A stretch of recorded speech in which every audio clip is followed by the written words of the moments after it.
Hey YouTube, this is City Prepping. If you're new to this channel, my name is Chris, and on this channel we discuss emergency preparedness, aka prepping. It's for me that time of the year where I realize that I just ate too much food, and I know I'm probably going to be eating more food in the coming weeks, but I'm always sure that I'm going to start the diet on January 1st. So I decided to do this video as I recently had a conversation with someone, plus it's a question that I get a lot in the comment section of my videos is, how do you convince people to get on board with preparedness for what's coming next? How do you just convince people of all the issues that we are facing, and how do you encourage them, convince them to prepare for the inevitable, so to speak?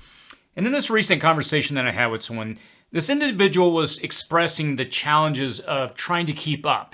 They noticed the cost of living, obviously, it was continuing to climb. They're fighting, they're staying ahead of things. They're working hard, picking up a lot of jobs, but they can see what's coming. And even though they're able to they feel like they're always one step ahead, but that one step is always being, it's just always right on the edge where they know what's coming behind them. And when bringing up the discussion, we were talking, they brought up the fact that when they talk to their friends about this, trying to stay ahead of the different issues that we're all facing.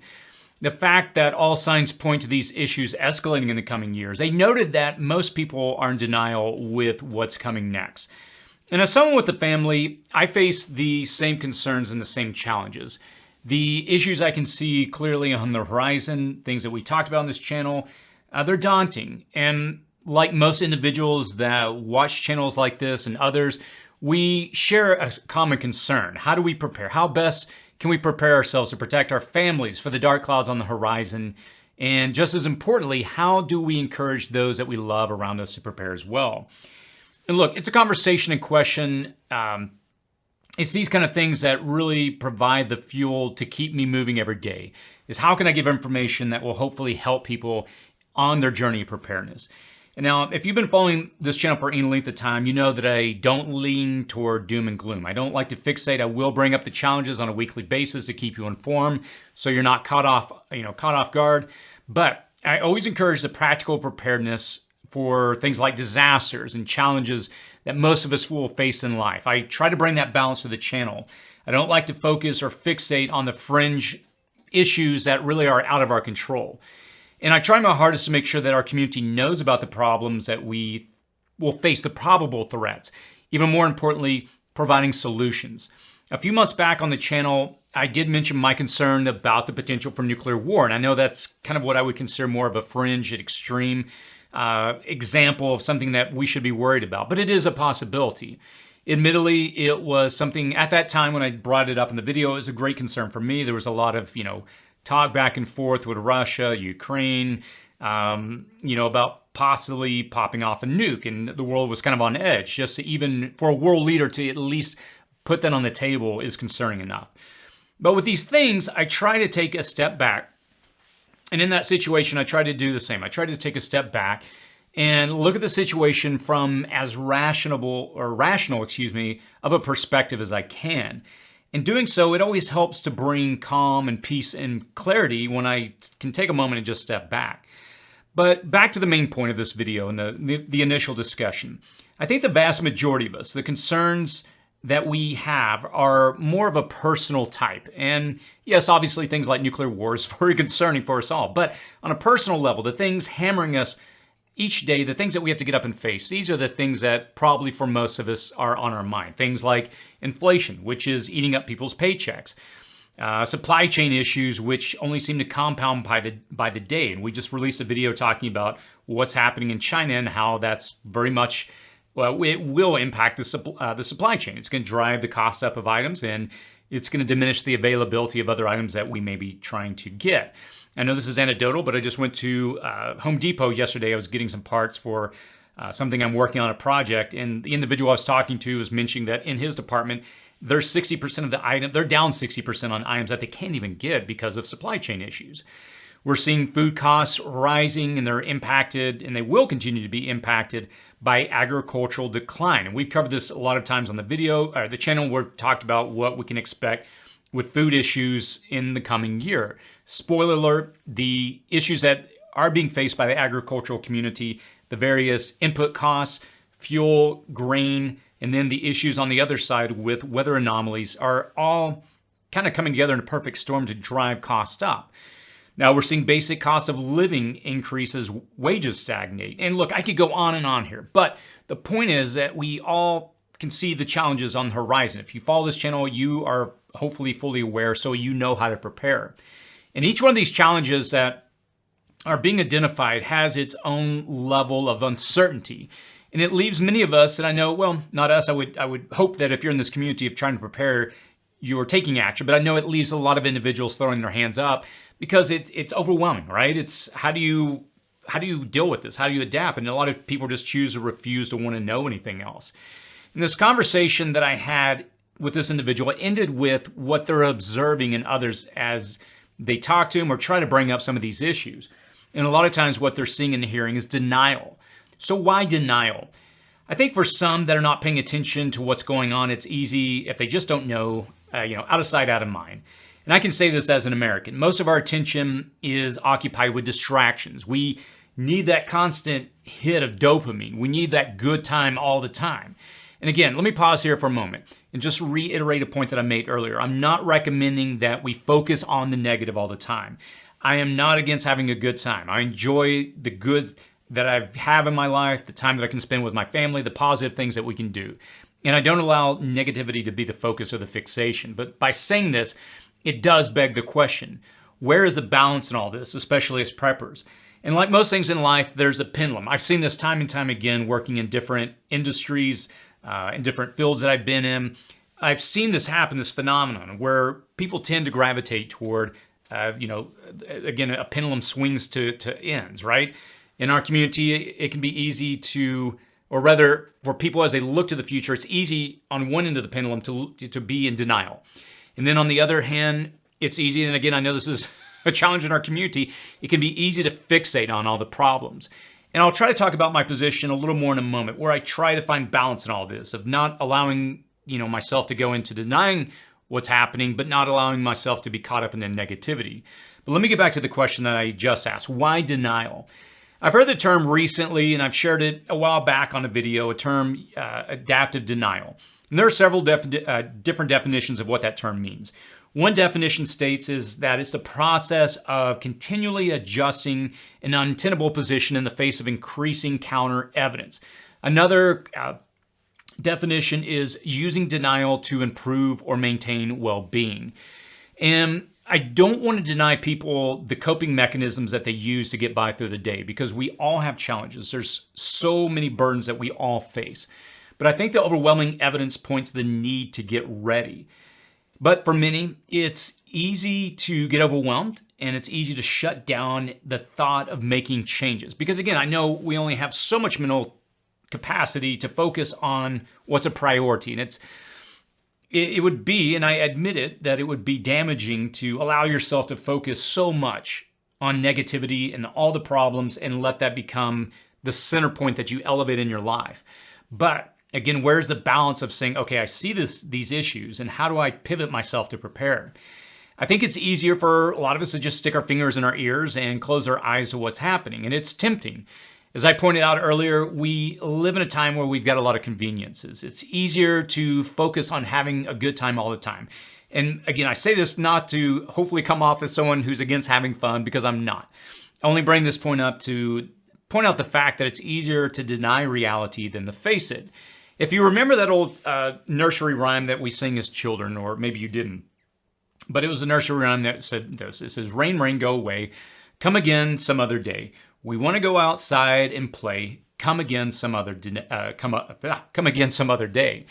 Did repeating the rhyme prevent rain? Well, obviously not. You may have chanted this as a child, and I think many soothe themselves by willfully deceiving themselves from the reality of what's on the horizon.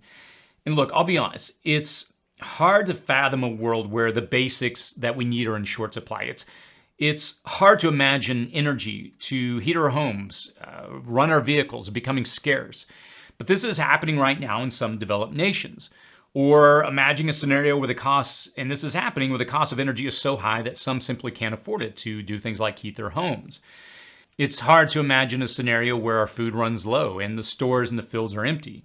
And we've covered the impact of changing weather patterns in recent videos and how this has and will increasingly impact our food supplies both now and in the future. This is not a hypothetical, this is actually happening. And look, this is a reality for many right now, and many millions more will face these issues in the coming year. The thing I like about prepping is that it is the opposite of denial. It's facing the storm and preparing. It's action. It's far from the willful deceit of adaptive denial, which may comfort us in the here and now, but will be useless to us in the future.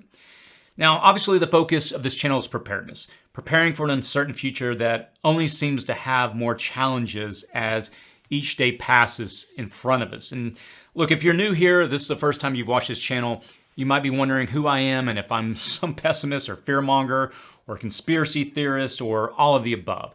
But for those that have been watching me and following me for any length of time, you know that I'm none of those things. And I purposefully strive with this channel to try to bring balance while at the same time acknowledging the challenges that we're facing that are ahead of us with actionable information to allow you to prepare. Last week, we released a video series on beginning to start gardening in a small space. We're working behind the scenes to get several of these videos lined up that we'll be doing through December and January. So I would encourage you, if you haven't, go back and check that video out. It's from last week, but it's these kind of things that we're hoping to roll out more and more on the channel to give you actionable steps that you can take to prepare. I'm someone just like you. I'm just an everyday person trying to raise a family who is concerned about what I see and trying to make sure that I position myself and my family in the best way possible to protect us. And I'm someone that tries to be a realist and look at the world at how it is and not how I wish it to be. When you endeavor to prepare, when you grow your skills base, you become more self-sufficient and so forth. But the small problems of the world are far less more impactful when you distance yourself from those issues by preparing. And I think inflation is a great example of this right now. As many of you will hopefully attest to, if you've been following this channel over the last several months, if you have been preparing and maybe you had a good garden this year, you hopefully are not suffering from the same sticker shock as many maybe of some of your friends and neighbors.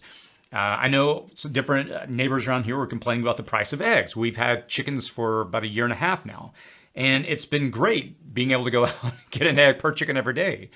Again, if you've been following the channel and been implementing some of these things like food storage, if you've expanded your food supply beyond just a small cabinet in your kitchen, I hope that you're preparing and giving yourself a buffer with the issues that we're seeing on the horizon with food costs and inflation. The greatest reward in having a channel like this is hearing from the people that have gone through both literal and figurative storms and how they came out on the other side being prepared.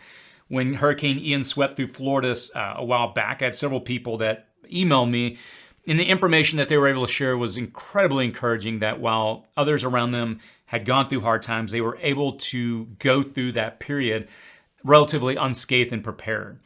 And while preparing for natural disasters, I think it may be a cornerstone of why many prepare. And I think that's a great starting point. It was one of the motivations that got me into preparedness. The storms that we're going to face in the future, the challenges, the uncertainties, based on what many scientists and different officials are pointing out, it incentivizes me to prepare all the more. I probably will do a breakout video in the future, just kind of sharing some of the reasons I prepare, what motivates me, what the information is that I use to provide the reasoning behind why I prepare. But at the moment, I see our global society as really at a crossroads, so to speak. The systems that we've been so reliant upon that have provided us with so many conveniences, they've been established in ways that we felt like there's never going to be problems, but we're now seeing the cracks show up. We're seeing the issues that these are running into and will likely continue to have. And the choices that you make today are going to determine whether you survive or thrive in the future. Even as you build your own personal proverbial ark, there will be many in denial around you until the rain truly begins to fall. And you can't do anything about that. And I know, getting back to the original question, how do you get people on board? How do you help people walk out of denial? You really can't do anything to change other people. You can't change the fate of the entire world, but you can prepare your own home and you can make your own boat stronger. I think denial of what is coming may soothe people in the short term. And look, let's face it, we all need to take a step back every now and then. It can be a source of anxiety and stress. It can also be a motivator. It's up to you to determine how you use this information. Do you allow it to turn you into a ball of stress and you get fixated on it, or does it motivate you? And I hope it's the latter, because it's what fortunately has provided, among many reasons, the fuel to keep pushing me. It can just be something that we need to take a break from time to time. There's nothing wrong with that. I always tell people, look, if this channel becomes overwhelming or other channels like it, take a step back, take a breather. There's nothing wrong with that. Reevaluate what you're doing and keep your head down and keep moving forward, but don't allow fear to define you. I think prepping is more than just bunkers. It's more than fear. It's more than doom and gloom. It's for me, simply building a better tomorrow for myself and my family. And when I find that I keep my hands busy preparing and doing the things that I know I should be doing, I don't feel like I'm suffering from crippling fear and anxiety about the future. It allows me to pull back and say, look, I'm taking the steps, I'm doing the things, and I can see systems that I'm building fall into place. And for me, that just is a continual block that I'm able to build on to remove the uncertainty. For example, I've been spending the last week working on a generator quiet box. I've been trying to get around to this project for months. I've mentioned it several times on the channel, but I was finally able to get all the pieces I need to kick off the project. And I'm hoping, fingers crossed, to release a video at the time of this release of this video within a week's time. And I've got several other projects in my queue over the next few months that I've been working on, thinking about, trying to figure out how to build, and hopefully not just show what I've done, but show you the steps in the process that I went through to get to that, to build those systems out. Here's the thing. The next time that you feel overwhelmed, the next time that the tsunami of bad news seems to smother you, the next time the stress of your job or the anxiety of your grocery bill as you frazzled, turn to what you can do, what you can control. Don't look to blame anyone. Don't look to scapegoat anyone. Don't look to escape through denial. But choose the one thing that you say, hey, this is what I can do today that gives me, that puts me one step closer to my goals of being prepared. Whether that's food storage, water storage, energy, or some kind of a solar system. I don't know what it is, what is your personal goal, but find that thing that you can take small steps toward. Let me summarize by saying this. In all of these issues that we brought up, choosing to not deny, but choosing to face and head into the storm, it's not easy. It takes a toll on us. I would encourage you, let me finish by saying this, is if you find that your mental health is being impacted, again, as I mentioned a second ago, take a step back. There's nothing wrong with taking a breather. I know for me, it does help improve my own mental health by working on what I can and kicking everything else that I can't down the road to acknowledge, yes, I'll get to it, but here's what I can do today. And this is all I have control over. There's only so much that I can do, and it's okay in saying that. Again, I know many people are coming to this community, starting out, and again, it can feel overwhelming. If you're new, start with your food preparedness, your water preparedness, your financial preparedness. We're going to be doing a video here shortly on the channel explaining how to prepare for this next coming year. And one of the main points that we're going to lead off is financial preparedness. There's a lot of books that I found useful over the years. If you're on the conservative side of the equation, someone like a Dave Ramsey, Financial Peace, Susie Orman, or if you're more on the aggressive side, somebody like Robert Kiyosaki and Rich Dad, Poor Dad. Whatever it is, find a plan that works for you. Get your finances in order, work on your food preps, and I'll put some links down to videos that I think will help on each one of these points. But again, we're going to make it through these storms. I believe the next several years are going to be challenging, and I'm looking forward to working on solutions that will hopefully help you move forward. As always, stay safe out there.